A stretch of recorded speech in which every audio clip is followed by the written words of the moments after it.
mundo ng basketball, muling makakaharap ng Gilas Pilipinas ang New Zealand at Chinese Taipei sa group stage ng 2025 FIBA Asia Cup.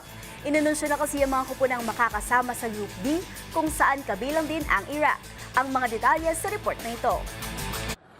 Pamilyar na mga kupunan ang makakaharap ng Gilas Pilipinas sa pagsisimula ng kanilang kampanya sa 2025 FIBA Asia Cup na gaganapin mula August 5 hanggang 17 sa Jeddah, Saudi Arabia. Kabilang ang Pilipinas sa Group D kasama ang New Zealand, Chinese Taipei at Iraq. Pamilyar na mga kalaban ng Tall Blacks ng New Zealand at ang Taiwanese matapos ang kanilang huling sagupaan sa Asia Cup qualifiers. Sa kanilang pinakahuling laban, natalo ang Gilas sa Chinese Taipei at 91-84 noong Pebrero, ang unang pagkatalo ng Pilipinas sa Taiwan mula noong 2016. Sumunod namang nabaon ang Gilas sa 87-70 loss kontra New Zealand na bumawi mula sa kanilang pagkatalo sa Filipinos noong ikalawang window. Samantala, ang Group A ay binubuo ng Qatar, Australia, South Korea at Lebanon. Ang Group B naman ay kinabibilangan ng Guam, Japan, Syria at Iran, habang sa Group C ay magkakasama ang China, Jordan, India at host country na Saudi Arabia. Layo ng Gilas na makabawi sa kanilang huling mga pagkatalo